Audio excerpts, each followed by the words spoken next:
Hello, my name is Vince Romo. The show that you're about to see is about barrio lifestyle, about being raised in a barrio, being from a barrio, the do's, the don'ts, the what's and the where's, the who's in the house. Thank you for tuning in. Welcome to Barrio Driven.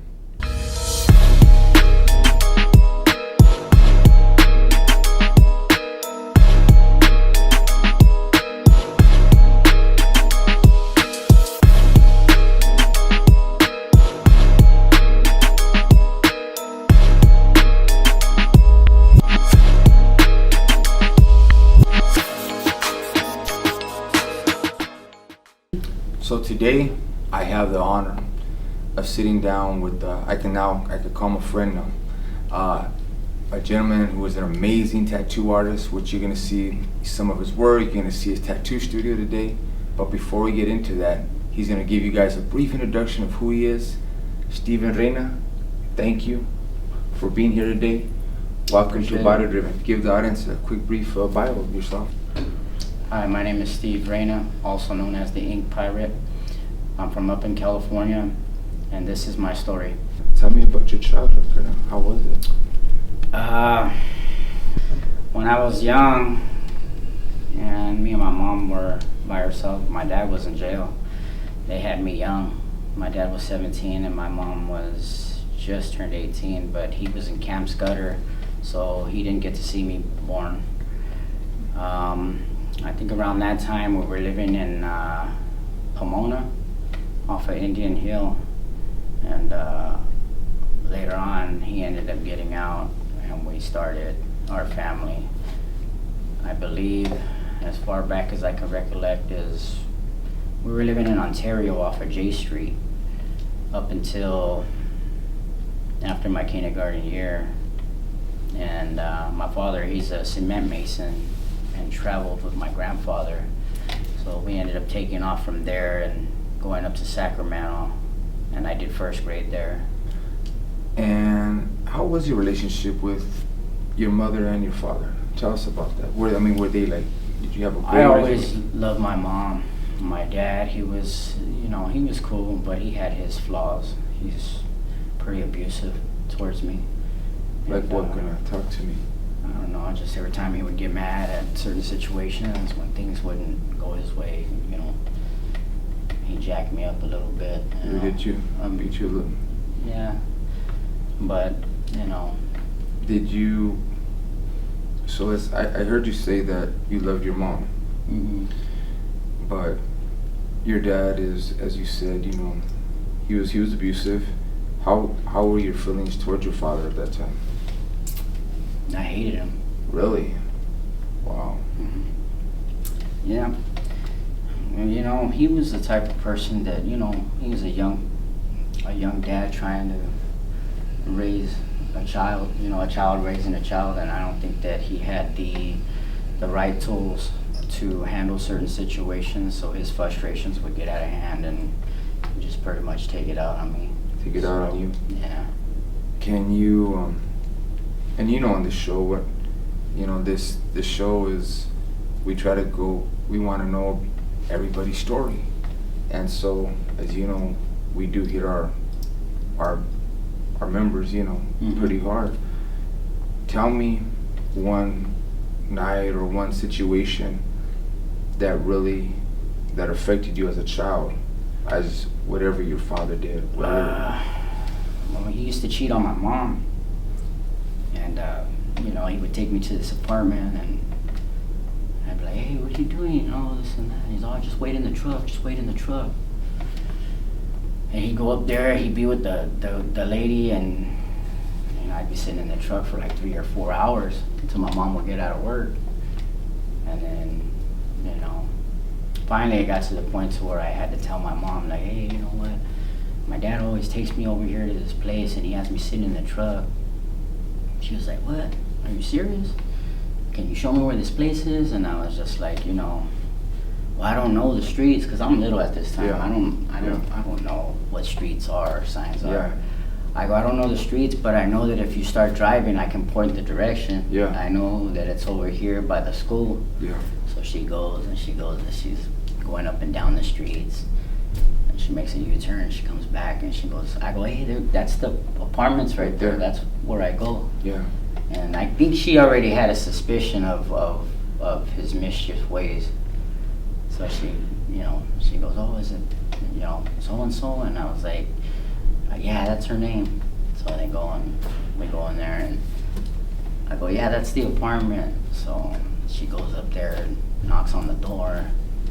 And the girl opens the door, but my mom, she's a fighter. Yeah. So she's not the type of person pissed. that takes she's ready to go. Fucking hot. Yeah. And they open the door and she runs right in there and she's got the girl by the hair. Boom, boom. She's hitting her. They're on the second floor. And some guy comes out and he socked my mom, but I was young then. Yeah. So I'm out the window. Don't hit my mom. Yeah. This and that. She gets back in the car and we took off. And then she's like, oh, that's it, I'm done. I gave him too many years, this and that. And what did your father do when he found out that you did that you took your mom to? Oh man, he was furious. I mean, I felt like he was gonna kill me, you know? Yeah, dude, because I messed up his situation that he thought he had going on at the time, and I guess it kind of destroyed it. It broke up my family. My mom, she left him, and you went with your mom, I imagine. Yeah, I went with my mom, but they tried to reconcile, and they did get back together, and we ended up moving to Upland. So your parents reconcile after all this drama, after everything that has happened. Is it safe to say that your father had animosity towards you? Do you think he did? Because, or do you think he just kind of let it go, say, all right, I let it go, and we're going to try to be a family? Or do you think that he, for maybe even up to now, you think he had that animosity towards you? Yeah, he did. I think he felt like he couldn't trust me anymore. Really? Yeah, I felt like that because I told my mom what I told her. Yeah. He felt like that he couldn't, like the bond was broken. Yeah, I understand. And ever since then, like he was still doing his thing. So at some point they ended up separating. And when he left, I started, hanging out in the streets, with certain people, and my mom couldn't control me, and I would like dread the days that he would come home from work, because I was like, man, I think in my mind, like, he's gonna find something. Yeah. He's gonna find something to go off on me. Yeah. So, but in all the pain that I had, I think he made me tough in a way, because when you're abused as a child and you get all that, it turns you to the person that you are today. I've said it almost on every episode that it's our childhood. I mean, you guys have seen enough episodes. It's our childhood. My childhood made me who I am, made us who I am. That's why it's so important.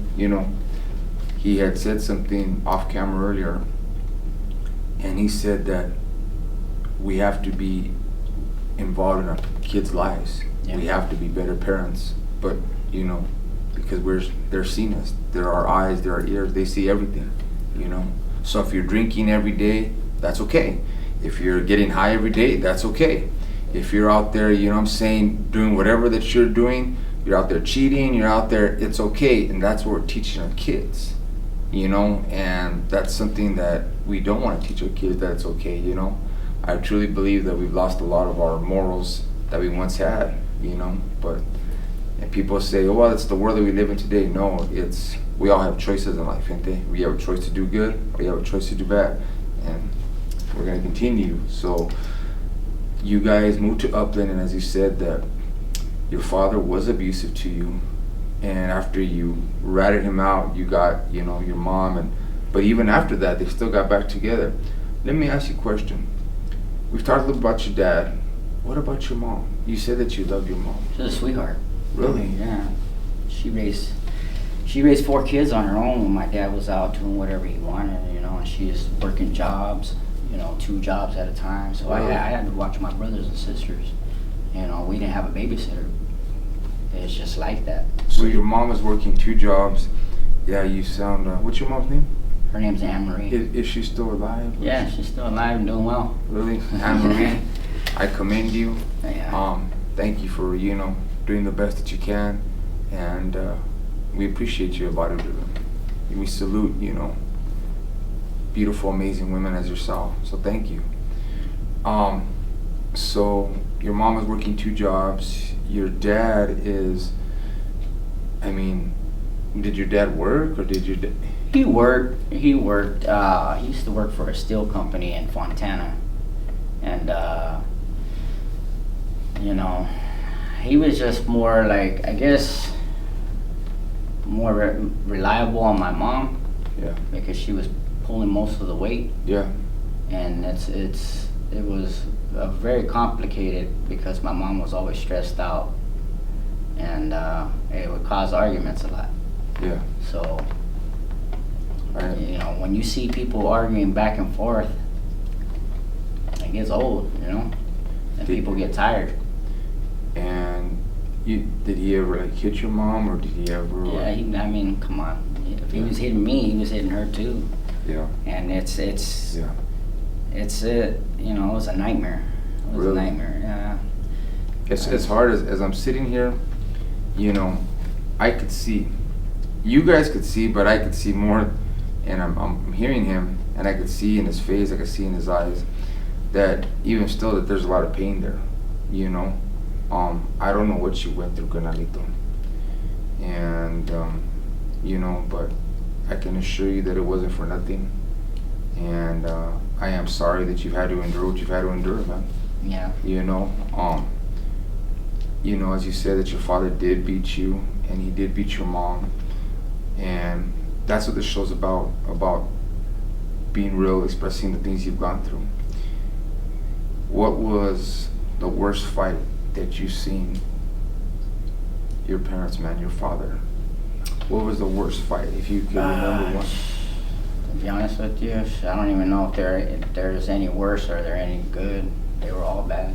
Really? I think the worst time that I can encounter was, I had a girlfriend and I was living in Chino at the time, and he was still all struck on my mom. He didn't want to let her go. He was that type of, you're mine. Yeah. No one else can have you. And I was at adolescence at that time, so I wasn't really listening to my mom because I kind of felt like, oh well, I thought I knew everything. You know what I'm saying? I had a girlfriend. I'm already. Yeah. I think I'm a man. So Yeah. I'm there asleep one night, and the girl's with me. Yeah. My girlfriend. He jumped through the window, and I'm asleep, but I feel like hits. I'm like, what the hell? And I wake up, and it's him.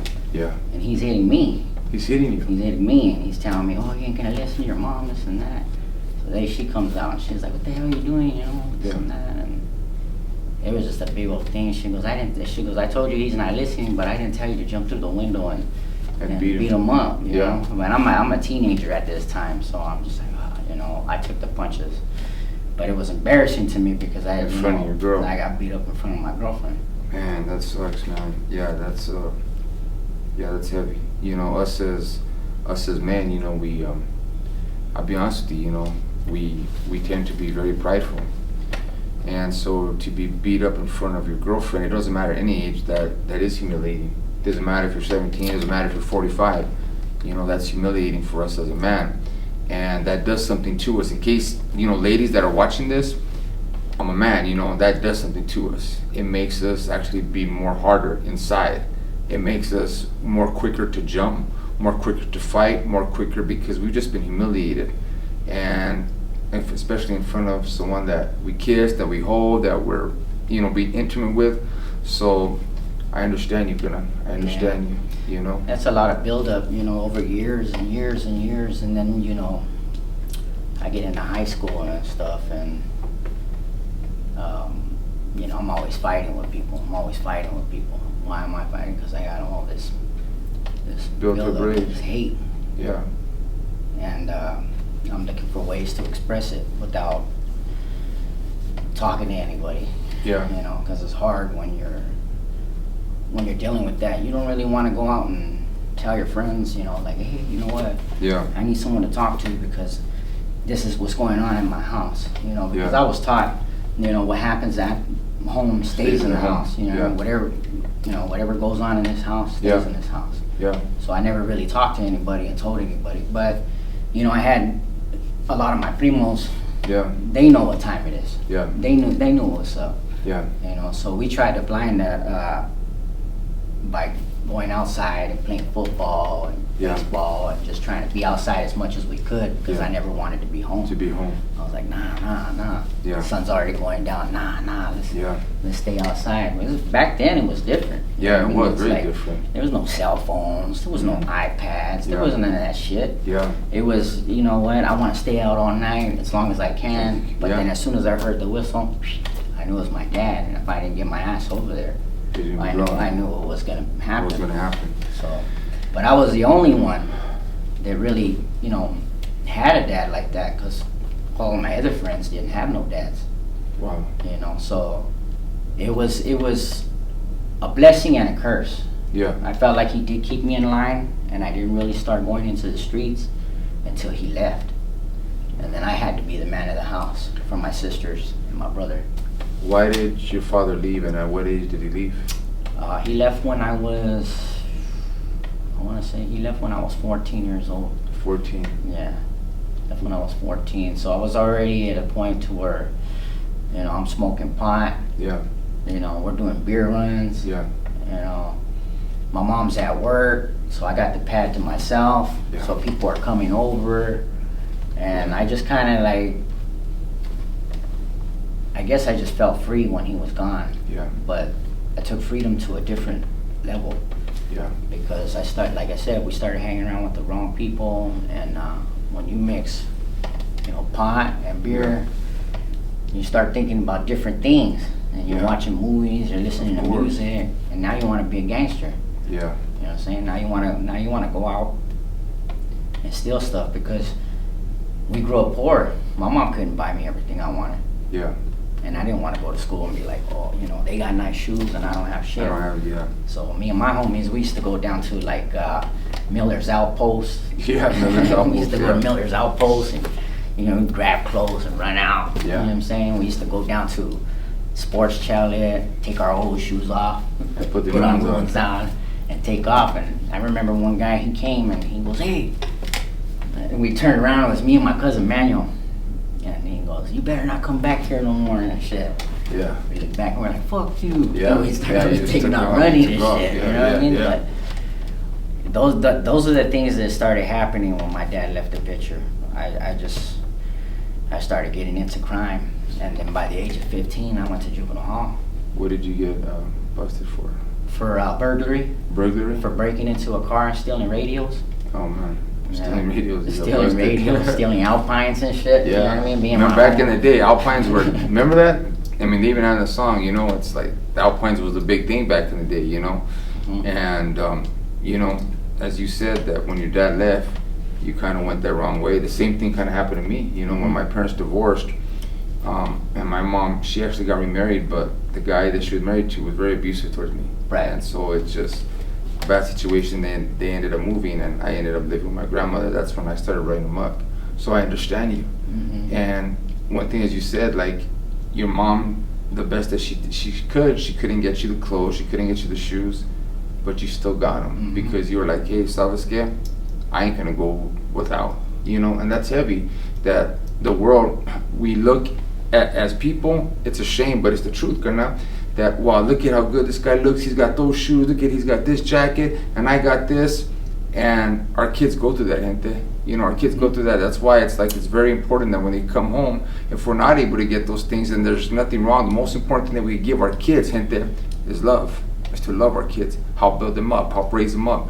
Be that, you know, be that safe haven for kids. Yeah. Which neither one of us had. No, not really. Yeah, and so now you get in trouble, you get busted. How long were you in juvie for? And tell us about juvie. Well, the first time I was because I went a few times to juvenile hall. So the first time I went, the longest time, brother? the longest time was when I got caught when I was 16. Somebody slapped my cousin, and he was younger than me. And he comes up to me, he goes, "Hey, Primo," he's all crying. I go, "What happened?" He goes, "Some dude, he slapped me." He was older, he was my age. Yeah. And my cousin's like, you know, he's like 3 years younger than me. Yeah. And I go, "Who did that?" And he goes, "Oh, so-and-so." I'm not gonna mention any names, Yeah. but he goes, "So-and-so did that to me." I go, "All right, I'm gonna get him. I'm gonna get him back. I promise you, tomorrow morning, I'm gonna kick in his door and I'm gonna fuck him up for you." Yeah. And he goes, "Really?" I go, "I swear to you, I will." Yeah. And I went. It was like right before school was starting. And I fucking went through the back door, kicked the door in, boom. And he was right there in his, you know, sleeping, and he was his boxers. I said, "Get up, man." Started socking him up in there Yeah. in his house. He bumped out through the back of the door and took off in his boxers outside the house. He took off running. Wow. And then my homie was outside, and he was 18 at the time, so he was like, hey, he had it was a Camaro. Yeah. I'm not sure what year it was. I'm not sure if it was an '84, but it was a rally sport. Yeah. I remember it clear as day, and it had the T-tops. Yeah, the detox. So we jumped in his car, and then he goes, "Hey, let's go up to Hesperia." We took off from there. Yeah. Well, I ended up coming back down because I had came up on some guns, Yeah. and I had a 9mm, and I had like a 38. So I go to kick it with my primo, and I say, "Hey man, look, I came up on these and stuff." Yeah. And he was all like, "Hey, what's up? Kick me down. Let me have one and stuff." Yeah. And so I, you know, me being, Yeah. he's my older primo, but we're only a month apart. But he's bigger than me, so I always looked up, you know, I always looked up to him and stuff, you know. So I said, "All right, go ahead, you can have this one. You got a little quit there." And A little he's 38. like, "Oh, come on, give me the big one." I was like, "Nah, Like nah, Charlie. nah. Yeah. I'm gonna keep this one." So we get over there. We're over here at we jumped a fence to an elementary to go smoke pot, and then we were done, and then we took off. But I guess somebody saw us from the apartments, and they called the cops. Yeah. So we're walking up the street, and then bam, they swooped on us quick. And I said, "Man, I had violated probation, so I was already like." I was already in violation, and I told my friend, I go, "Damn, we're caught. If we try to run." And you had the strap on. I had the 9 on me. He had the 38, and they hemmed us up. And We usually try to get rid of them before But yeah, it was in broad daylight. There was like no way that we could. Yeah. We were cornered, so it was. You knew you were done. I was done. So my cousin's with me, and he goes, "You know, we're going." And he goes, "What's gonna happen?" I go, "We're going down to Gilbert Street in San Bernardino. You just see these big doors. Yeah. They're gonna open. Yeah. When they close, that's it. Yeah. We're there." So we get in there, and they get us in classification, and they're telling us, "Hey, take off all your clothes." Yeah. And my cousin's looking at me, "Well, you gotta take off all your clothes. Take They're them gonna give all you these. They're gonna give you well, they had like blue jumpsuits. Yeah. That's what they had then. So you shower and throw some baby powder at you, and Yeah. they give you a little roll, and they say it's like a little blanket with toothbrush and stuff like that.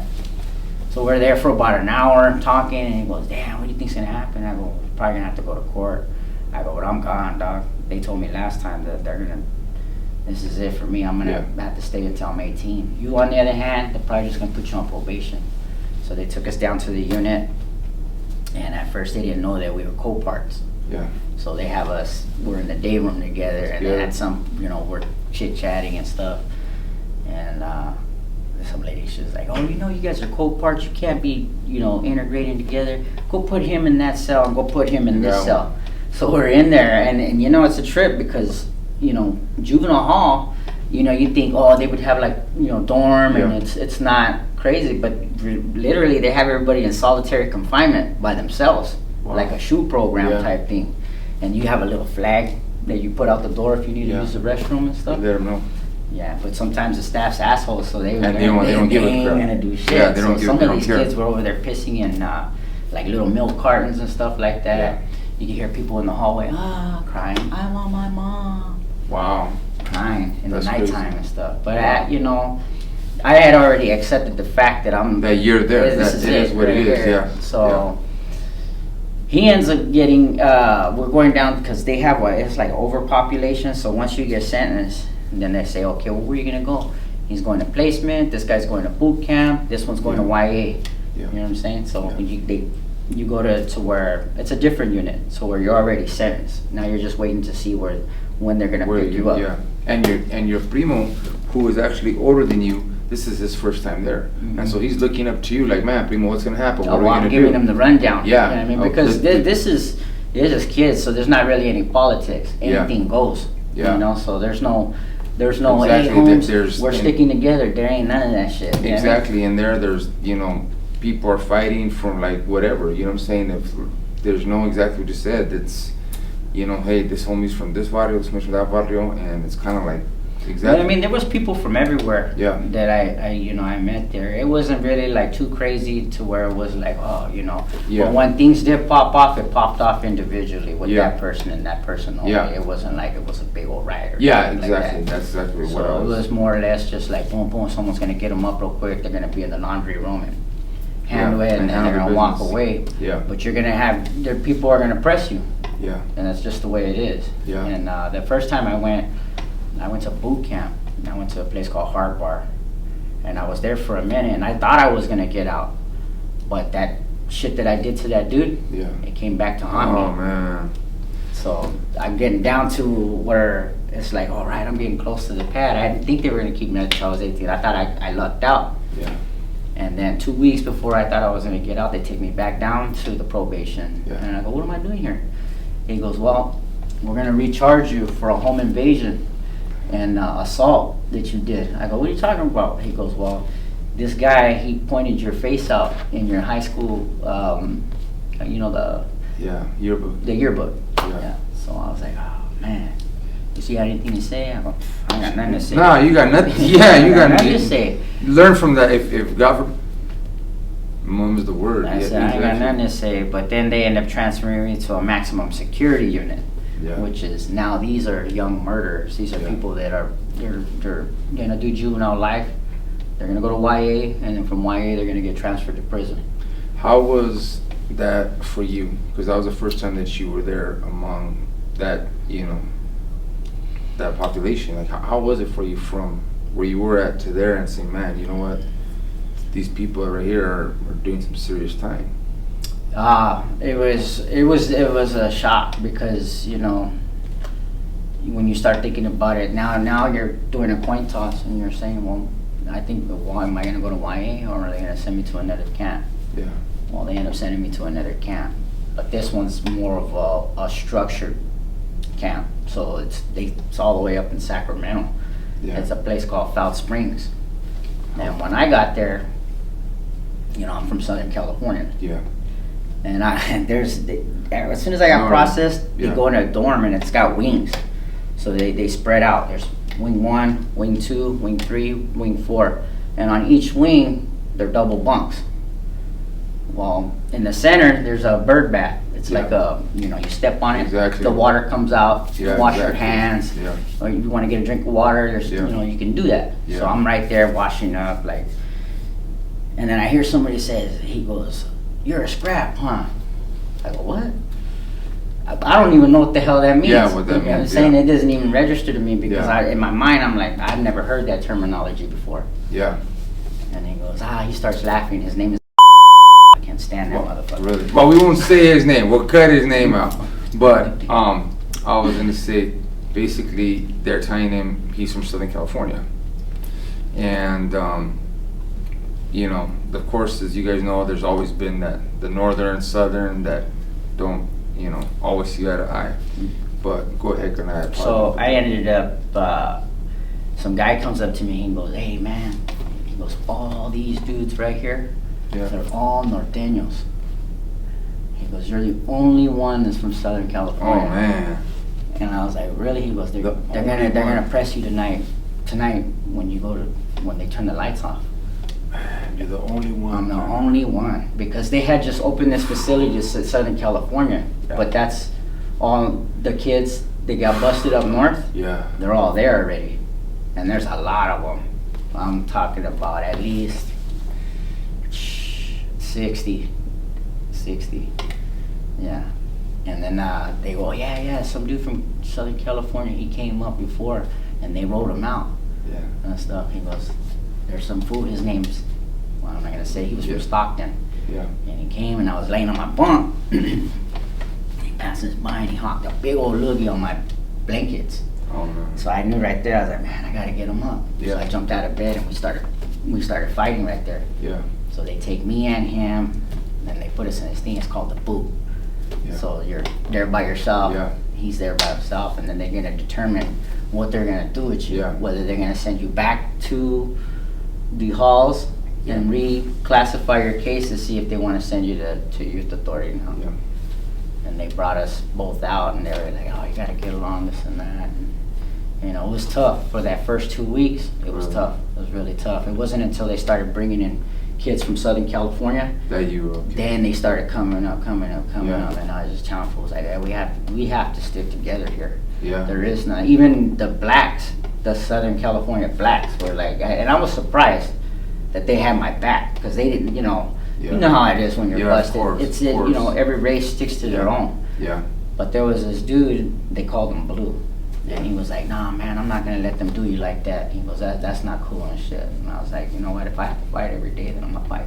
How many But I'm times not- did you fight in those 2 weeks? Man, I fought like, I don't know, like 5 or 6 times. It's a lot, Colonel. Yeah. That's a lot. And I met a cool dude. He wasn't a gang member, but he was from San Jose. Yeah. His name is James Ramos, and that's cool. I'll say it because he's still cool with me. Yeah. But they put him on my top bunk, and he was like, hey, you know what I mean, I'm not into shit like that. Yeah. He Yeah. goes, I just got busted. And I was like, oh, okay, cool. He goes, but I'll keep a lookout for you, and I'll make sure that, you know, Yeah. no one tries to get you while you're asleep and shit, you know? Yeah. Exactly. So, You know, that's what, you know, when I do this show, I talk about, you know, a lot of youngsters that watch our show and say, man, when I hear this story, man, I decided to go down a different path. And that's the, you know, the reality. We want you guys to do good, gente. You know, we want you guys to be successful in life. All my raza, you know, and I'm speaking truth. You know, it don't matter where you're from, you know. If you're a raza, even you black or anything, white, you know, we want you guys to do good, gente, and that's why we share these people's stories, to show that you can be successful. Even though you may start off not the best place, you can, you know, do anything you want to do in life. Look at what he's been through. Tell me if you were to say, what's the worst thing that you saw while you were incarcerated?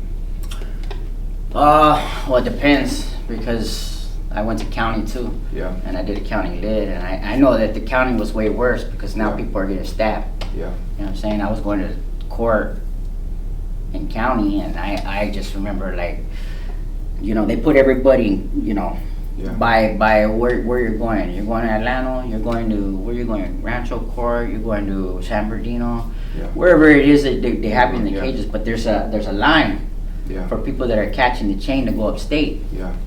And I just remember seeing this dude, he came and he just sliced this dude. He just started slicing him, and he's just bleeding all over the place. But they tried to catch him before he got to the chain. Yeah. And that was one of the craziest things I saw. Then I saw a deputy kick some dude in the face hard. I seen some dude get, you know, they beat the hell out of him. Why That- did you beat him up for?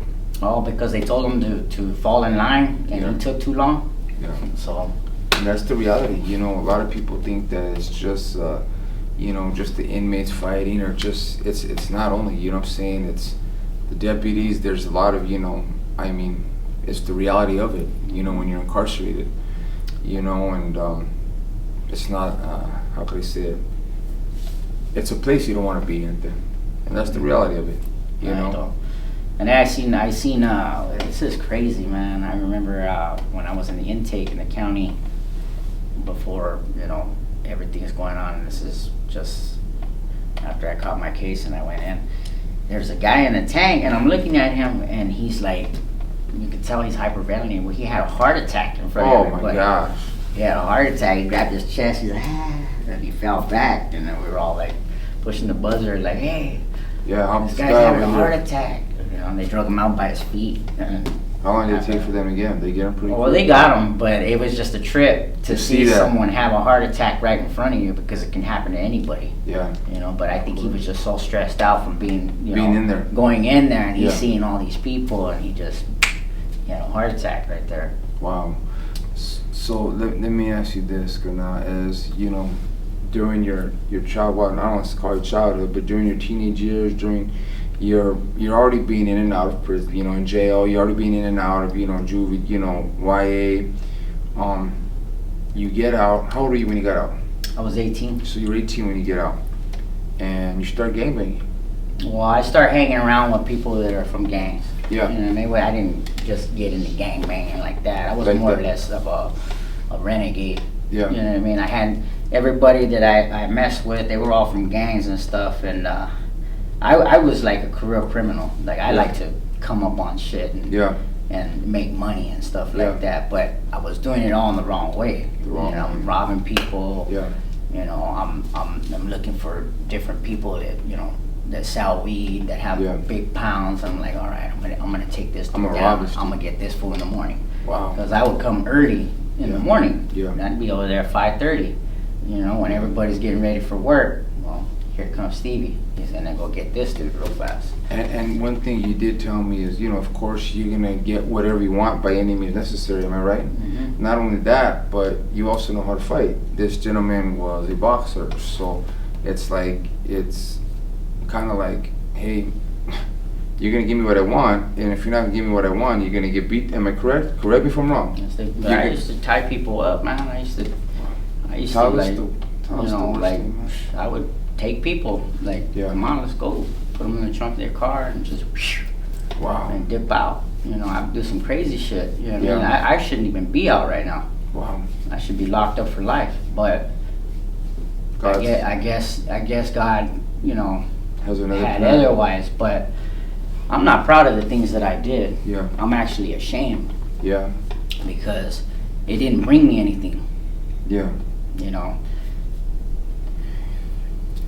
I had to get shot and almost died just to even get a glimpse of you gotta change. What happened the day that you got shot? Tell us that day. Well, I got in an argument with the girl that I was seeing at the time, and she's like, oh, you know, just get out of here, just leave. And my homie Daniel, rest in peace, I would always go to his house. You know, anytime I needed to talk to somebody, I could pull up and be like, hey, what's up? You know, let's talk. Yeah. So I went to his pad, and you know, he wasn't there. And his mom was like, hey, you know, yeah, he's over here helping his brother move into their new apartment. And I went over there, helped him out. And then I go, all right, out here, I'll take you back to your pad. And we get over there. And I said, you want to drink a beer before you go? Because he was going to go to a baby shower. Yeah. And he was like, yeah, let's go. So we get the beers, and we're coming back. And we were driving up. He goes, hey, there's that fool that was tripping the other day. I go, who? And he was right there. And then as I'm making it right, he goes, that fool has a gun. I go, what? And I look. As soon as I looked up in the rearview mirror, boom, I got hit. Wow. I got hit first, actually, and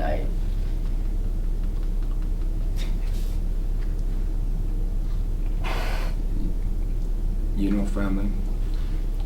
That's why. excuse me. No, bro, it's okay. Can we get him some tissues, please?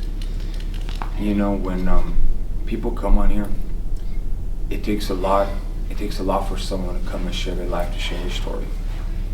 You know, they reveal the deepest parts of their life. They reveal their pain, things that they've gone through. You know, and it's not easy. It's not an easy thing. It's a hard thing. You know, because this gentleman, as you're about to see, has gone through a lot in his life. Not only being incarcerated, not only being abused by his father, but being shot, and we're gonna show you the effects of being shot and exactly what happened.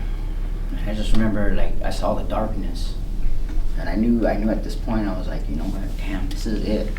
This is it right here. Yeah. All that shit that I had been through and all the bad stuff that I did, it came back to haunt me. Yeah. And I remember my grandmother telling me, you need to repent. You need to repent. So in the darkness, I remember saying, you know, I believe that Jesus Christ died on the cross for my sins, and he Yes. rose on the third day. And if I'm condemned to hell, then I accept my fate. Man, that's heavy, bro. And I saw my whole life flash before my eyes You did. since I was a little boy. all the way up. You know, and I don't mean to cut you off. And so you got shot behind the head, right? I got shot right here. In the back of my head with a 9mm. Can we focus on that real quick? So as we're seeing, you got shot right here, kind of behind the back of the head? Behind the back of my head. And the bullet came out of my eye. The bullet came out of your face, right? Your eye? Yeah. Can we go ahead and see that? That's the effect. It exploded right here. And I still have bullet fragment in my brain. Can you look at the camera?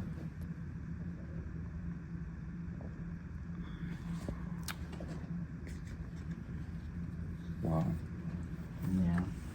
So you got shot in the back of your head. Mm-hmm. The bullet came out of your eye. Mm-hmm. You know, gente, this is as real as it gets. You know, Steve is here sharing his pain. And just hear what I'm gonna tell you right now, gente. And thank you for watching our show, and thank you for our faithful viewers. The Bible says that you will give an account for your whole life.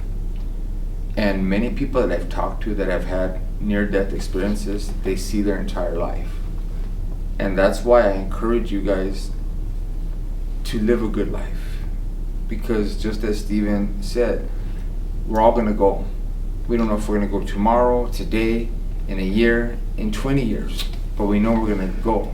And we do have to answer God for our lives. And you know, man, bro, as you're talking, you know, it hits me heavy. Believe me, I hear these stories and people think that it doesn't affect me. It does, bro, because I have a heart too, you know, and seeing people, and I've heard some heavy stories, you know, like yours. And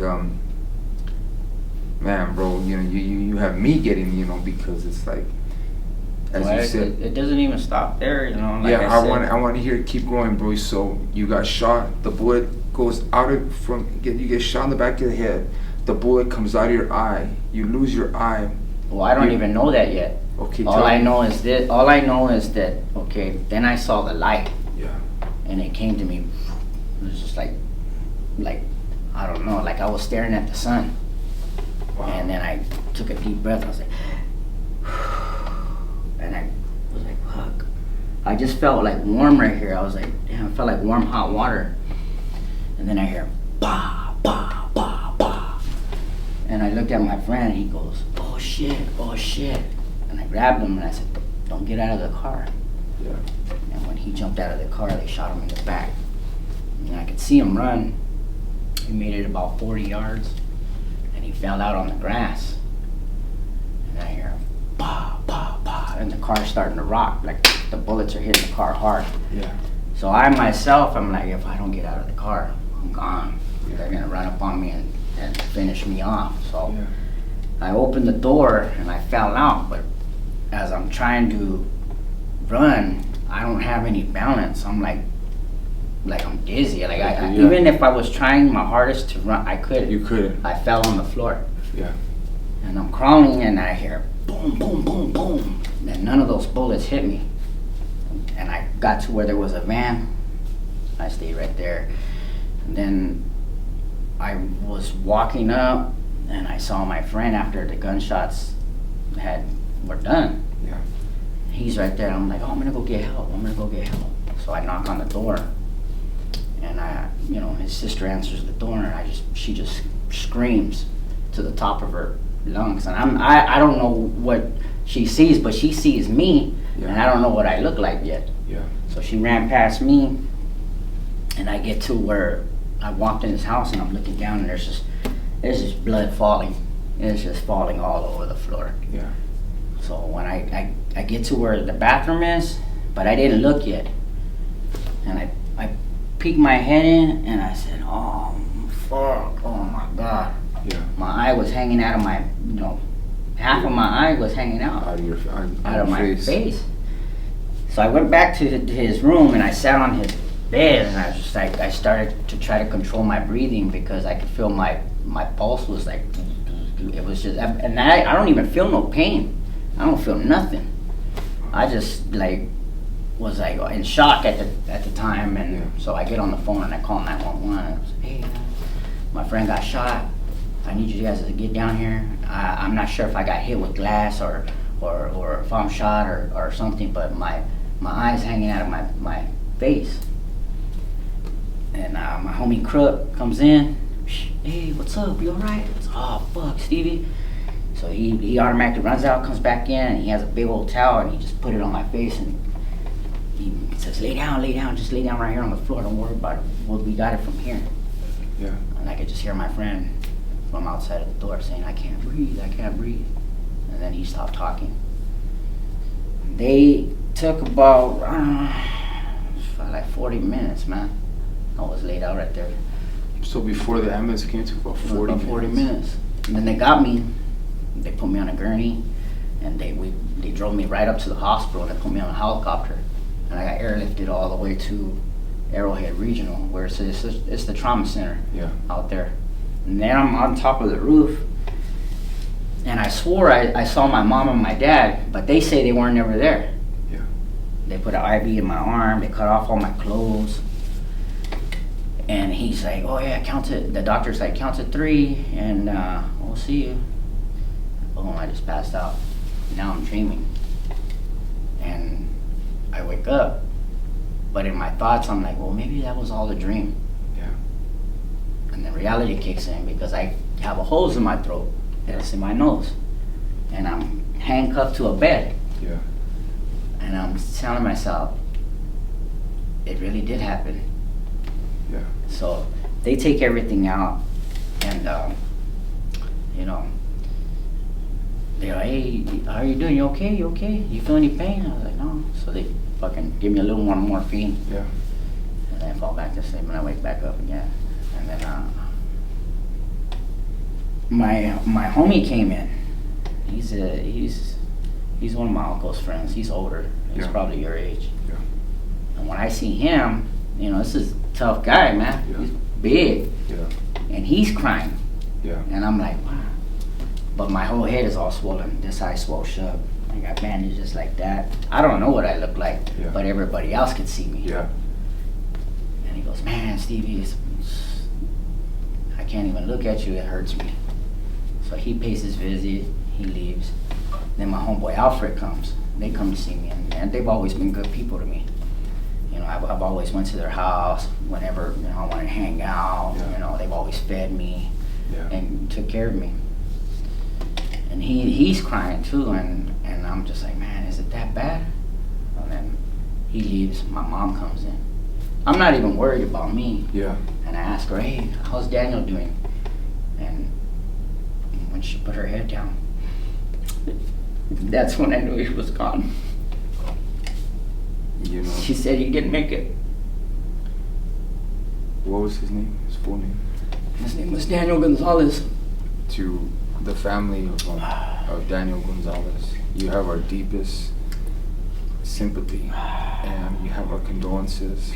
And may God bless you guys, and may God continue to heal each one of you guys. And we are sorry for your loss. So you found out that, and it sounds like you were very close to him. He was a good dude. He didn't deserve to die. I should have died, not him. But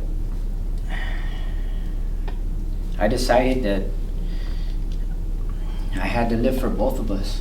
Yeah. So, I went to college and I got my associate's degree. And after I graduated, I was looking up in the sky, and I said, what's next? What's next? Can I ask you one question? You had said that when you got shot, you saw your entire life. How was that like, was it quick, or was it like? No, I feel like I had 15 minutes. Are you serious? Even though it was in that split second, I feel like I had enough time to say exactly what I was supposed to say. And I gave myself some reassurance and about death. And I know that we're going somewhere else. There's something after. You know for a fact. I know for a fact. Man, you give me chills. I know for a fact. If I can give anybody any type of reassurance, that's a fact. He's real. God is real. He's real. I wouldn't even be here today. If it wasn't for God. I think if I wouldn't have said what I had to say, I would have just fell right into the darkness. Wow. You think you would have made it? You know what was crazy? The doctor even said, he goes, you're not even supposed to be here. And I was like, what do you mean? He goes, because when that hollow point went through your head, your brain was supposed to expand Yeah. from swelling. And we thought you were going to die. Yeah. He goes, but you're here. And it's crazy because I told him the same thing that I just told you. Yeah. Well, I had to go back for surgeries. And there was some dude there, I guess he was in a motorcycle accident. And he hit his fucking head. Yeah. So his family's there. Yeah. And my mom says she overheard him say, you know, I'm not too big on, you know, prayer. Yeah. But there's a young man that got shot in the head. And this is what he told me. So if we can't heal him with medicine, maybe we can heal him with the spiritual, Yeah. you know, the Lord's grace, you Yeah. know. And I've always been telling this story for years, but it's only been to individuals, Yeah. face to face, Yeah. that know me, that have gotten tattooed by me, and they Yeah. ask that question, and it always comes out the same. I can't hold it in. I can't. My feelings for him, too strong. Yeah. Too strong.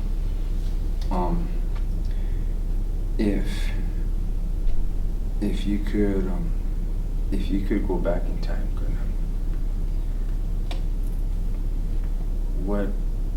what things would you change in your life?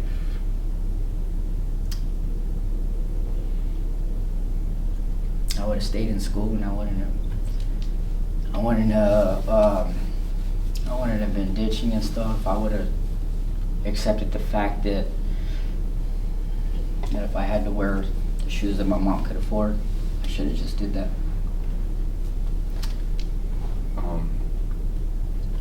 So it's very clear that that you do have a lot of regrets in life. I do, but everything here is already written. Yeah. So just like how Jesus was, he sacrificed himself on the cross for Yeah. everybody. Yeah. I feel as though me getting shot has to be a testimony to other people's faith, to Yeah. ensure people that if you're really sincere in your heart and you believe, He can change things. Exactly. God can. And after you got shot, is that when your life changed? Am I correct? No, I didn't really, to be honest with you. I'd be lying if I told you that, because I had a lot of fear in me. Really? I had Out of anger? I had a lot of anger in me because, You lost You your know, mind, brother. I remember when my mom, she had me in the bathroom, and she had to clean my face for the first time. Yeah. She took off the wrap, and then she goes, I go, well, let me see. And she put my face like that. She goes, I don't want you to look. And then and I looked in the mirror, and I was just like, fuck. I told her, I don't want nobody to take pictures of me no more. I'm gonna stay in my room, and this is where I'm gonna be at from now on. And I stayed in my room for 3 months, bro. My Aunt Irene, she came and she bought me this eye patch right here. She bought me this eye patch, and she goes, hey, try it on, mijo. Try it on, see how it fits. And when I put it on, I looked in the mirror, and I told myself, fuck, this is who I am. I was supposed to be this way. Yeah. This is me. Yeah. And then I gained the courage to start coming out. My cousins are all happy that now I'm coming outside and stuff. Yeah. But now it's time for me to look for a job. Yeah. You know what I mean? Yeah. I couldn't find a job anywhere, bro. Nobody wanted to hire me. Yeah. Everybody thought I was a liability. And they were like, I remember this one time I went to Frito-Lay in Rancho. And me and my cousin went, but they didn't know that we were cousins. Yeah. And they get me on the pallet jack, and he goes, hey, this is Raza. This is a Mexican dude, you know what I mean? And he's like a homie.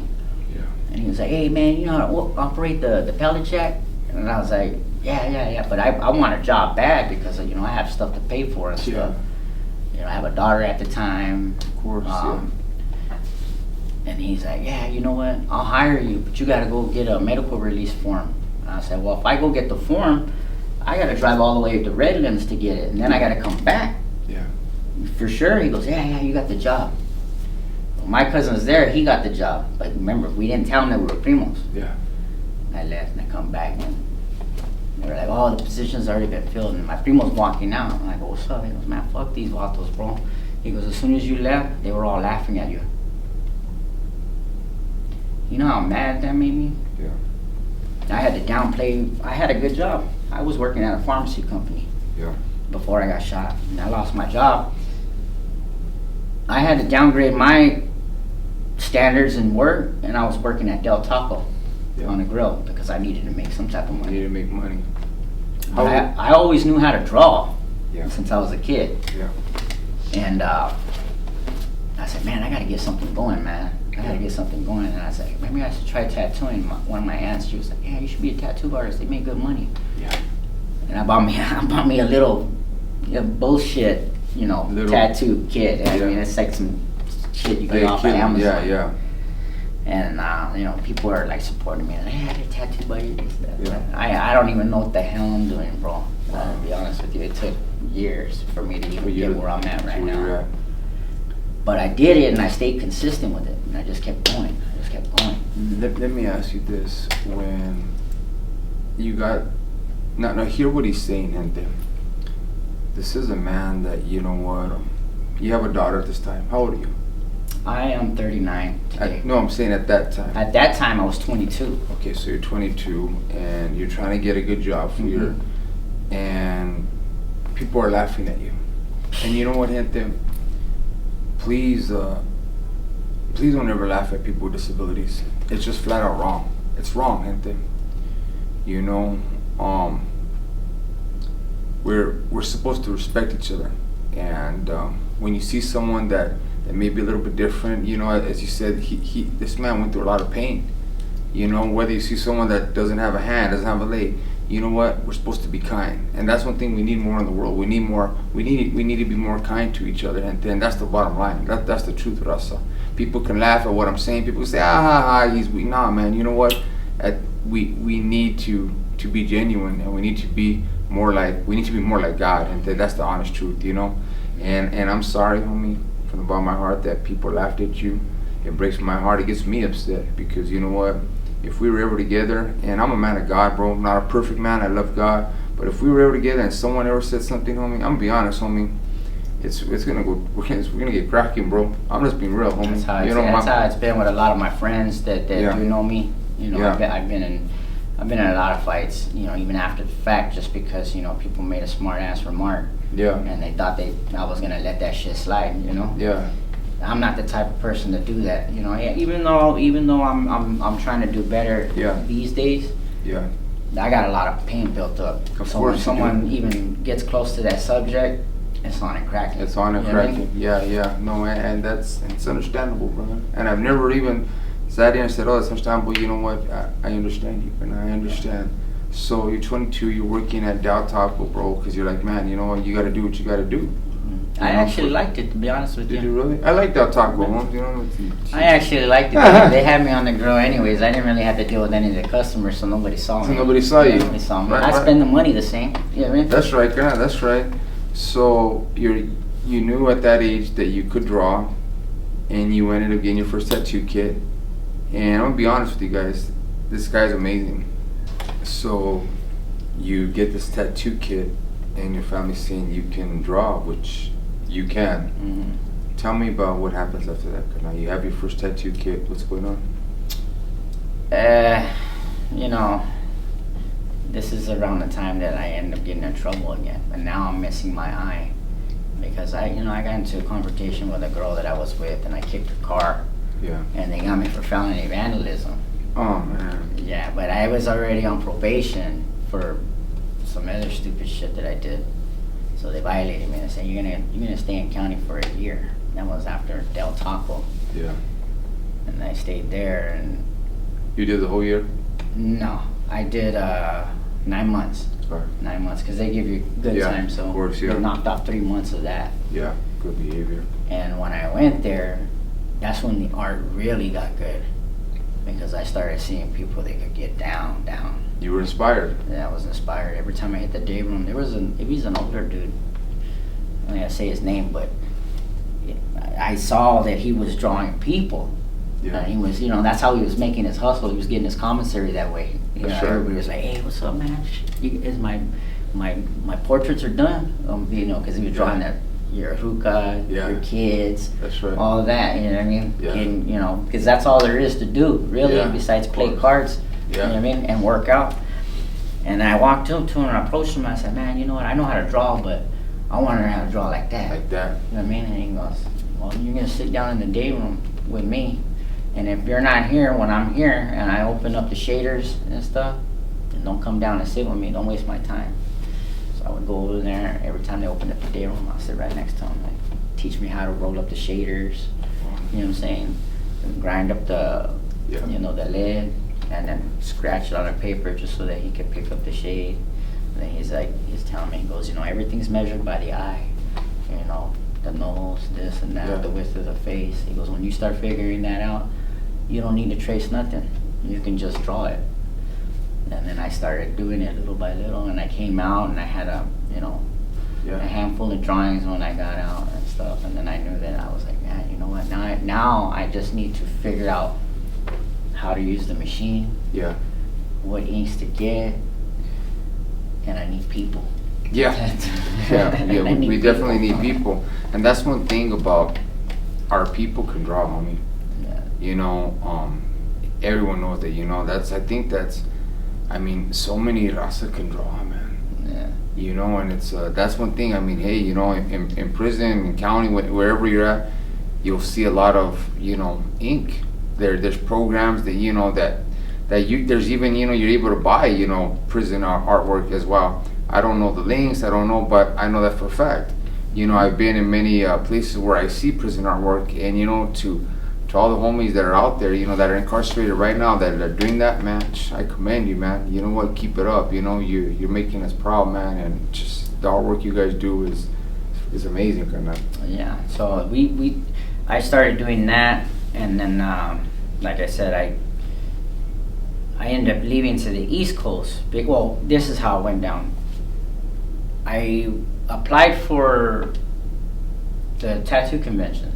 Yeah. I didn't think they were gonna call me back, because Yeah. I didn't really know too much about Yeah. it. But they ended up calling me back, and I did a convention by myself. And then a few dudes, they saw me and they were like, "Hey man, you want to go to San Francisco with us and stuff?" So I started traveling and doing Sure. conventions. That was back in 2012, and I was meeting different people. And then I got invited by another shop owner from Philadelphia. His name's Todd Lowell. He owns Northern Liberties in Fishtown.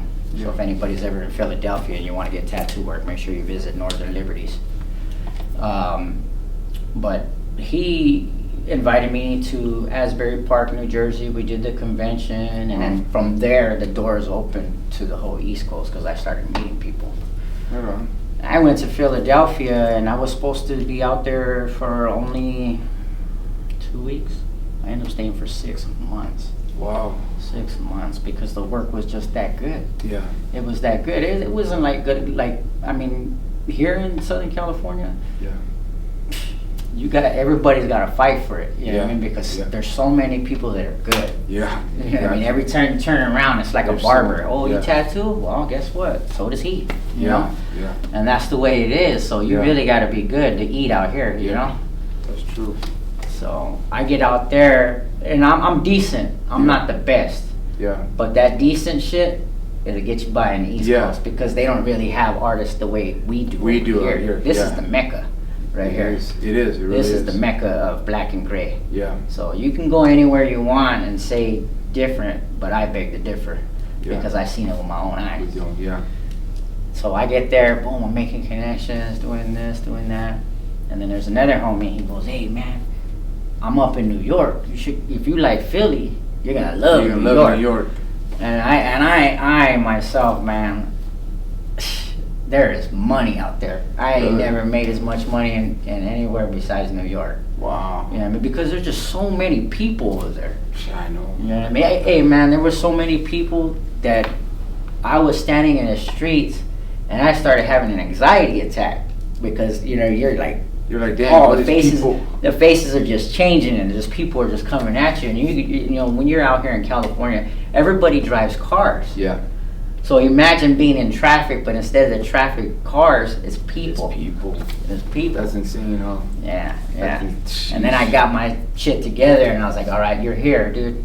Wow. This is it. So I ended up going to a place called Art Assassins, and they were in Queens. And I just walking by the shop, and I go, you know, I'm gonna go in here real quick. Yeah. So I'm looking at the portfolios, and I go, hey man, you guys hiring? And he goes, why? You got a portfolio? And at this time, I'm doing good. Yeah. I'm doing good. So I show them, and they hired me that day. Wow. So and then I got myself. I rented a room actually from 3 Jamaican women. Oh, wow. Yeah, and that's another story, man. I was actually out on the streets in New York because when I got the room over there, I didn't know that they broke into the house. And they changed all the locks, and they tried to make it seem like it was their pad. Oh, so we were over snap. here, we were paying rent to this dude, and it It wasn't even his pad. It wasn't even his pad, man. They came knocking on the door, and they're like, "Hey, everybody's got until Friday to get out of here." And I was like, "Wow, are you serious?" So I told the dude at the shop, I says, "Hey, man, I don't got nowhere to go and stuff, and I don't want to go home and tell everybody I failed." You know what I'm saying? Yeah. So he goes, "Hey, you crash out in the shop," you know. But I had all my stuff was on the curb. You know what I'm saying? Yeah, I'm technically homeless in New York. Homeless. Yeah, I mean, I had feria. I had a pocket full of feria. Yeah. But I was trying to rent a room for somewhere, but Yeah. everything's just, you know, So many people that as soon as something gets open, someone's in there. Yeah. That's it, bro. So that's all timing over there. Wow. You know, and then it's not even easy because I got this eye patch, so everybody's like, Everyone's "I like, don't this know, about man. those little shady. I don't man. know What is he about gonna this do, guy." dog? Yeah. You know what I mean? It just puts off that character, like my uncle used to say, rest in peace. Yeah. He's like, "You look like a dangerous man, mijo." And I was like, you know what? Don't let the cover of the book fool you. Yeah. You know, I'm a good dude if you're good to me. You That's know what I right. mean? Oh, you know what? I'm gonna say this, and as I'm hearing his story, I'm gonna be honest. I'm proud of you, Colonel. I really am. You know, I went to his shop yesterday, and which you'll see on here, and I'm going back today to go get inked up, and I'm proud of you, Colonel, because you've accomplished so much. You've been through. You saw, like, your best friend pretty much die before your eyes. Yes. You lost your eye, you know. Your father was abusive towards you and your mother. Your mother, who was a queen, you know, did the best she can. And you've been through a lot in your life, Karna. You've been incarcerated many times, and you're a survivor, Karna. You're a survivor, and you can confirm that there is an afterlife after this. Yes, there is. And as I said, you know, even though it was only a second, as you said, you saw your entire life. I've heard that so many times, and you called out to God while you were, and you feel like he said that he felt like if you didn't call out to God, That was it. that you were gonna go. That was it. You're Man. a miracle, Karna. So what are you doing now, Karna? Talk to me. I'm trying to get my business off the ground, which I know it's gonna hit. It is. It's gonna hit. I just got the obstacle of I gotta go get my truck. So Yeah. once I get my truck, because I got the trailer because, you Tell us know, about that trailer. the reason why I got it is because I was working in Hollywood last year. Okay. Now the guy that owns the shop there, he owns all the shops Oh, wow. on Hollywood Boulevard. But he's an asshole. Yeah. You know what I mean? So he For sure, he fired me, and he was just like, you know what, I can't have you here because if you get too famous, you're not gonna listen to me, and I want people here that are gonna listen to He me. actually said that to you. Yeah. Oh man, come on. Karna. But as I'm working there, you know, I would kick it outside, and I would just be looking at the food trucks, and I'm just like, damn, these fools are making money right here because the traffic flow is just so good over there. Yeah. I mean, it could be any place that there's tourism. Yeah. So I put 2 and 2 together, and I say, man, there's these guys, they have, it's called the bodyguard bus. Yeah. So I reached out to him and I said, hey man, how'd you get that thing licensed? And he pointed me in the right direction. He goes, you gotta go do this and this and this. I said, man, thanks, I appreciate that, because a lot of people gatekeep. Yeah. And they'll hold that, like, nah, They I don't do. want no one else to get this. They do. They do. So he told me, and I went down there, and then he gave me all the paperwork, and they were like, yeah, you can do that, but you just have, it has to be big enough to fit the parking. So as long as you can pay your parking meter for both meters, that's your truck and the trailer. Yeah. And the reason why I chose the trailer is because anything can happen to your transmission, it can happen to your engine, and then guess what? Now you're out of business. Now you're out of business. Now, I'm not knocking them because they got the thing. I don't know how they handle their maintenance, but Yeah. that's just my biggest pet peeve is I don't want to be in that jam and be like, damn, I Dang, broke now I down. can- yeah. But with the trailer, I can hook it up to anything. Anything and And go. move it where I gotta go. That's right. So I was just like, you know what, I'm gonna do it this way because I know I can't lose. I can't Yeah. lose. Exactly. You know, it's like shooting fish in a barrel. Yeah, You know what I mean? exactly. And you know, as we've seen it, I mean, his trailer's awesome. He's got this trailer that you've seen.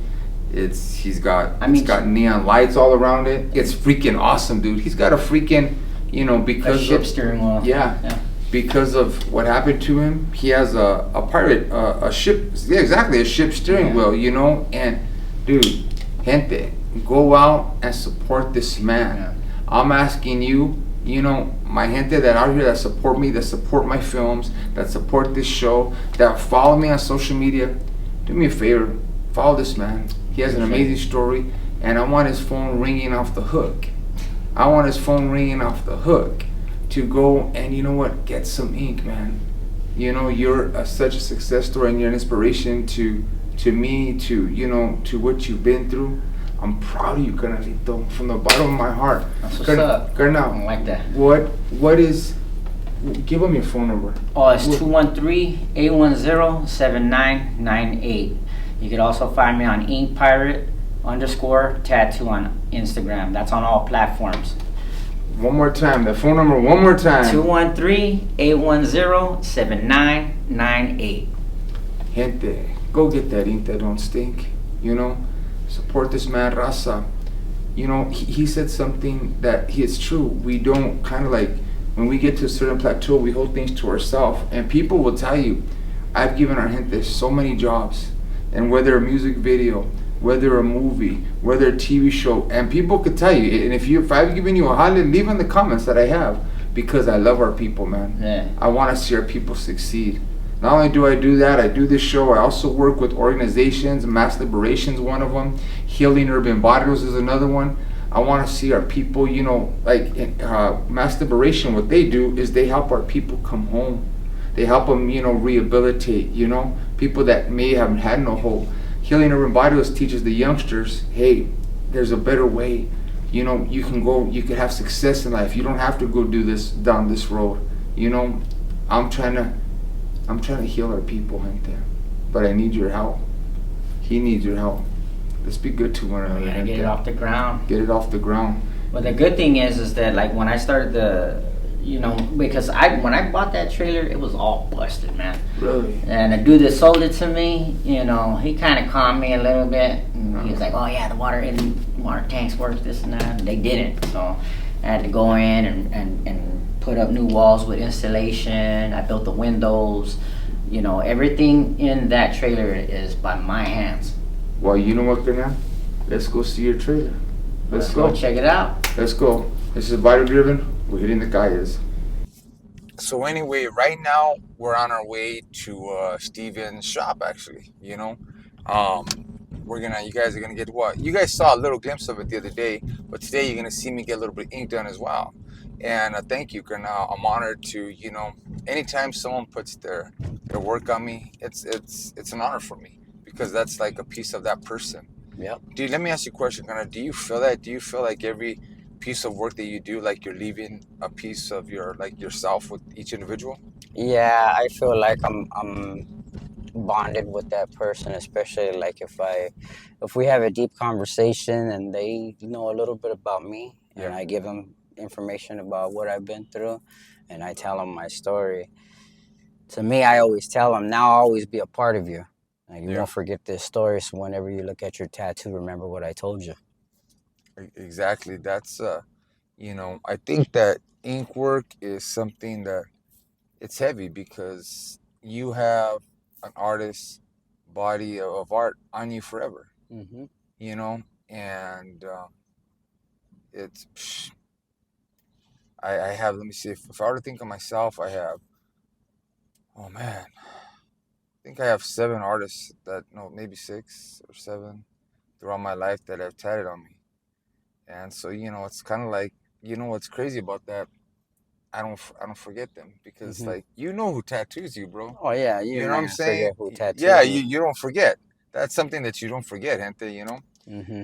Right now we're Right here on Lorena yeah, and we're Whittier on Boulevard. Whittier Boulevard in Lorena. Right now we're you know in the streets of yeah, I may not be from this particular exact area, Well, this is but Boyle Heights now. yeah, We're in Boyle Heights. Back where we were at, yeah, we passed through East LA. So a lot of people get it confused when they come out to this part of town.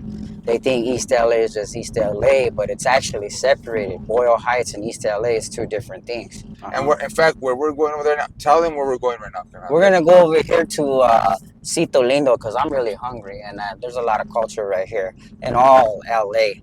But for me, I love their taquitos. Right on. Look at the bridge, familia. This famous bridge right here.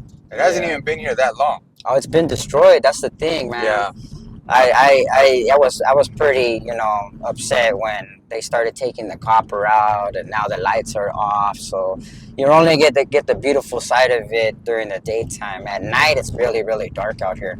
So it's up to us to keep things together. But if we're just gonna destroy it, yeah. What's things are just sad? gonna fall apart. What happened is what he's referring to, gente.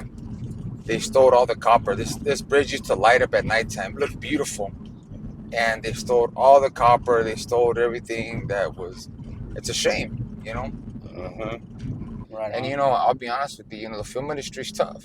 The majority of people aren't gonna make it. But I've been blessed to say, hey, I've produced a hit show for Right. 3 years. Apart from producing that hit show, I've been in many films. And yes, sometimes people will say, well, you know what? You weren't the lead in Fast and Furious. That doesn't matter. Of course, I understand. I wasn't the lead in this multi-big. Yeah, and I tell people, do you know how hard it is to get a A lead lead role role? Yeah, in like yeah, one of yeah. those big, huge budget films? Mm-hmm. And I know gente in the industry, bro. I know Even gente. even like Danny Trejo when he Yeah, was doing some of his first projects, yeah. a lot of people don't even know he was in Heat. Well, go ahead, Colonel. It's just a car company trying to sell me a car. Well, I'll tell you this. A lot of people don't know this.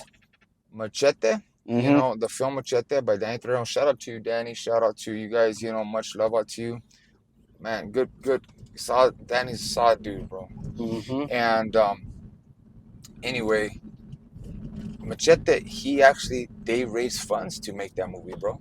Right People on. don't know that. Right You know what I'm on. saying? Right on. Because that was a Yeah, that was an independent film. it was, bro. And then it ended up getting.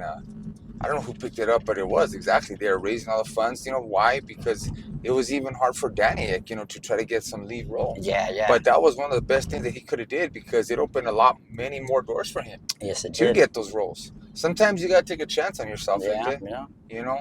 But anywho, so well, going back to whenever you get the opportunity, like even like with me right now, yeah, it took years for me to even get to where I'm at right now, and I'm just barely getting started. yeah, So I see a bright future for myself there is just because of the fact that I know how to carry myself. I'm well respected with others, and I respect other people's boundaries.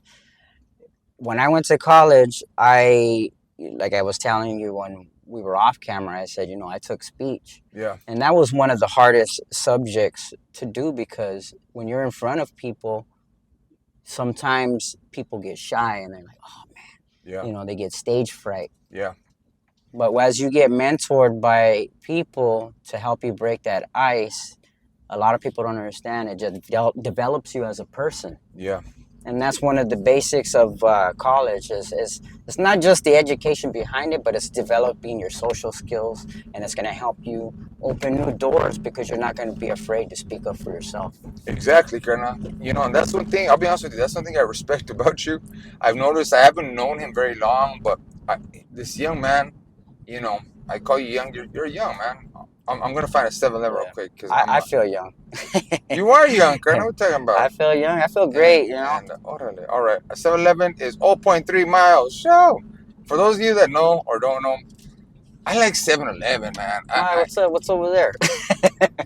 Sodas. I get sodas. I have a bad Diet Coke addiction. Mm-hmm. I like Diet Coke, can't I it's Vince Romo. Well, You know what I'm a saying? Dr. Pepper fan, so That's feeding it, Colonel. You know what I'm saying? So anyway, this is LA. This is actually a nice part of LA, gente.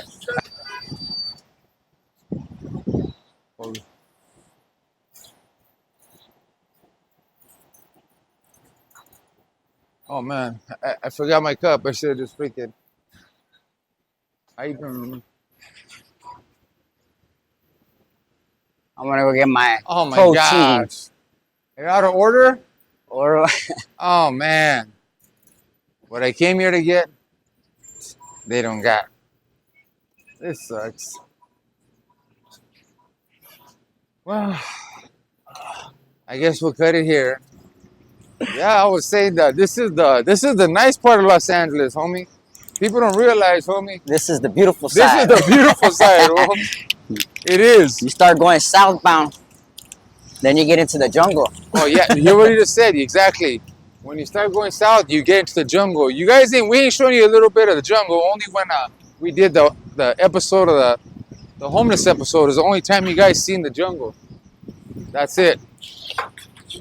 Right now, gente, we're in famous Union Station, man.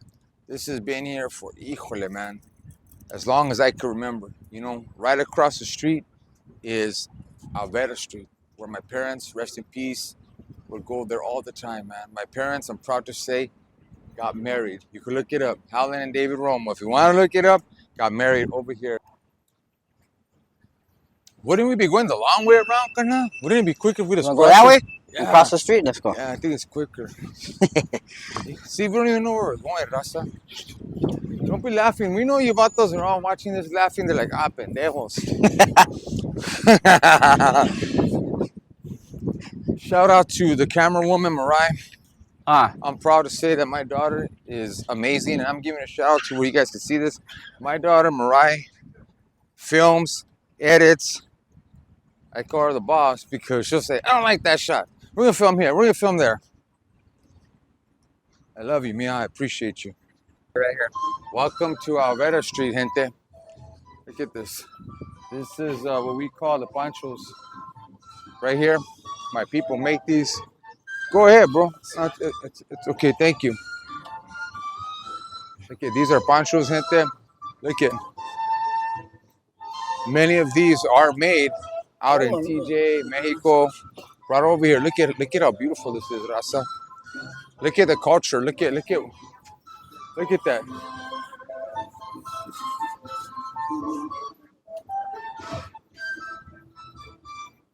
That's beautiful. There's so much that this episode right here could just be on all I could take this whole time, but I don't wanna be disrespectful to Ink Pirate. This is his episode, so he won't show too much. But I promise you guys we will come back another day. And if you look, come here real quick. How you doing, mija? ¿Cómo está, señora? Oh, good. See, speaks English. Look at all the shirts that I wear. Look at all these people I know. Look at Benjamin, Crucito, Damien. Look at this is what we sell out here. This is my raza, man. You know, we support each other. Look at this is what we do. We support our people, man. Am I right? See, she knows. Órale. ¿Cómo estás? Those are our people.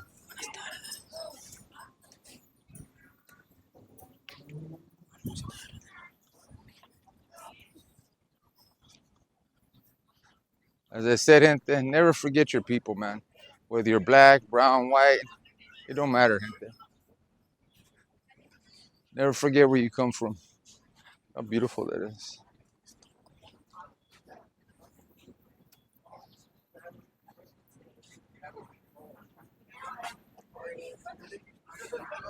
Look at that. That's cool, Mama. You want one of those? No, look at Yoda. Look at that. That's amazing.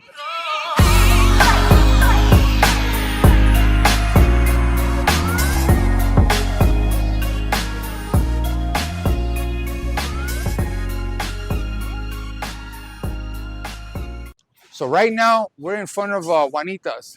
This place was established in 1944. The culture, gente, the people, you know, my gente, this is all my people right here that made this. Right here, 1944, as I told you guys earlier, my parents got married out here. That's right, my parents were married over here.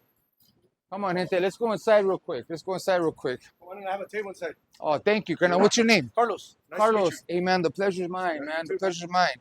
Hello. Come on. What's your name, Brad? Thank you for welcoming me, man. Pleasure to meet you. What happened was I was walking. I know you guys didn't get that. I was on live, and he goes, "Hey, we all watch your show. We all watch your show, Barrio Driven, and that's an honor. You know, I love my people. I love my gente. Thank you for supporting the show, man. And it's a pleasure to be here with you guys, man, and to see, you know, to be in a restaurant that my gente made. You don't even know 80 that. years old, this restaurant. 80 years old. 80 years old, Raza. You know, right here. Check it out. Look at. Oh, man, thank you. Siéntate, come on. When our people show us that love, man, because that's why I never think that I'm bigger than this, I'm bigger than that. I'm grateful to God, first to Him, and then my people, man, because without my people supporting us, supporting what we do, there would be no show. There'd be no films like Mundo. There'd be no Shadow Boxer. There'd be none of the films I've been blessed to be able to do. So you know what? Get a gracias, Raza. Go ahead and look at this spot right here. Look at this little spot. This is amazing right here. Small little restaurant, and I guarantee you, the comida is amazing, familia. I guarantee you. All right, gente. I just wanted to come in here real quick, and they invited me in. They showed me a lot of love. So make sure that you're here and Juanita's.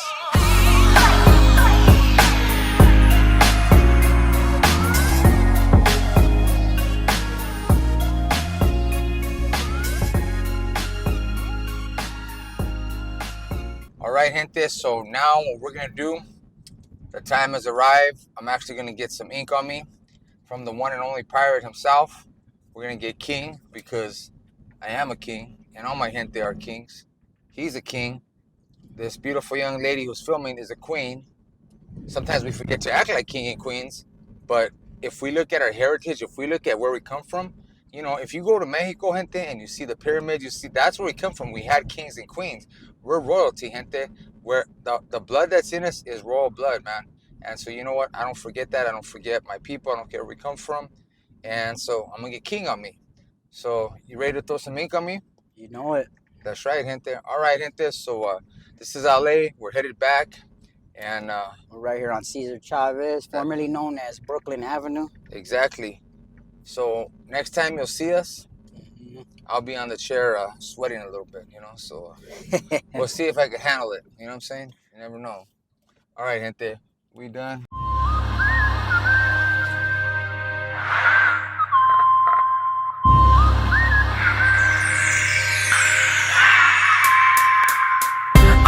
I'm a loose, going insane. I'm a killer, I'm a loose, kill your membrane. Look into my eyes when I fantasize. When I look into you, so you're coming paralyzed. I'm a coming for ya, I'm a coming quick. I got you nervous in the darkness, it's a mind trick. And now you're paranoid, cause your soul is void. I got you moving and obeying like an android. So won't you listen here, won't you listen now? Listen to your master and obey me how. And do this what I say, because it's time to play. Now grab the knife and grab the tape, because it's time to slay. I'm a killer, I don't care. Give me the electric chair. Facing death everywhere I go. Satan himself couldn't save my soul. I'm a killer, I don't care. Give me the electric chair. Facing death everywhere I go. Who in the world's gonna save my soul? Now let's take a drive in order to survive. I'ma speed our flesh, yeah, from 9 to 5. Oh, I see one now, and I see just how the way she... anyway, gente, here's the finished product. I know you guys got a little bit of it. That's that king. You know what I'm saying? Because as you guys already heard, I am a king. This man's a king. This man's a king. That beautiful young lady right there's a queen. There's another his lady right there's a queen. You can't see her, but they're queens because that's where we are. But that's who we are. And as we're about to close this episode of Barrio Driven. And great episode, by the way, homie, man. Amazing, amazing work, gracias. Um, this gentleman was outside. He comes walking up. I see these two individuals come walking up, and he looks at me, and he goes, well, go ahead, Kana. Well, I guess I could say I recognize Good Old Mundo here from the YouTube channel, always speaking a positive message, and I kind of was squeezing my neighborhood hood here, the little valley hood here, since me and my lady are from Washington, came down to see who we ran into, and just Lord has it in my cars that I come meet a positive message and a good man here and had a good conversation here. So I just want to tell everybody what's up and Sunnyside, yeah, rise up, and it's good to meet the homie here. Hopefully he's gonna do a little bit of work on me and see how the product comes out. That's But I right. want to say it's a blessing to meet Vince right here, Thank you. and we had a good conversation. Yeah. And I just hope and pray that everybody heeds his word. That's what I will say. And it's been a blessing to be here right now. You know what, Karna? I want to thank you and gracias, homie. We're just he's from Little Valley, and he's from Sunnyside, Little Valley. Sunnyside, Little Valley, and the love that and shout out to all the homies out there. Much love and respect to you. You know what I'm saying? Know that Vince Romo, I appreciate all you guys. And I appreciate you. And he came in and he's going through some things in life, and we got to talk. And you know what? But just the love that he showed me, and the love that I get from our people, the love that I get from our gente is amazing. And I appreciate you, homie. Serio pedo, man. Gracias Oh for man, the love, homie. And it makes me feel good because, to know that my raza, they have love for me, homie. And gracias, because you come from that same lifestyle that he comes from, that I come from. And just the respect that you give and the love, man. I appreciate it. I love you, homie. I got love for you, your lady, your family, homie. And may God bless you. And, may you stay strong and know that God is for you, homie, and He's got a great plan for you. And gracias, homie, for the love that you show me, homie. Serio and pedo. and thank you one last time, Vince. It's this been a very very true blessing for me to hear the words of wise man, somebody that I could look up to and say, hey, he has a real reason, because he's been there, done that. So I guess I gotta say thank you, man, and the blessing is mine. I appreciate the time. Gracias a ti, gracias a ti, and it is what it is. Thank you, real recognized, real. No, Thank you, man. gracias, homie, gracias. Hell And you know yeah. what? What's Get up? that ink done. He's getting some ink done of his beautiful daughter. Liliana, baby girl, I love you. And hopefully we see each other one day. Yeah. So he's about to get his daughter's name, and his daughter passed away a while ago, and he came down here, and he has a hurt that that many parents know. And just know, Karna, you will see your mija again. Hang in there. You're in our prayers. And thank you, homie. Thank you for the love that you showed me, homie. All right. Yeah, man. Likewise. Much, Gracias, much, gracias. much love, homie. It's a real guy right here. Much respect, Vince. Much No, respect. no, a ti, And homie. thank you. I really appreciate it. Words of wisdom. No, homie, gracias a ti, homie. Gracias to the man right here. And I appreciate you, homie. Yeah, I appreciate it too. I appreciate everybody coming down, taking a look at the shop that I'm about to create, getting my story, my point of view of how I came from the streets, lost everything, came back, and now I'm building up a business of my own. That's right, homie. Gracias. We appreciate you. This is Body Driven.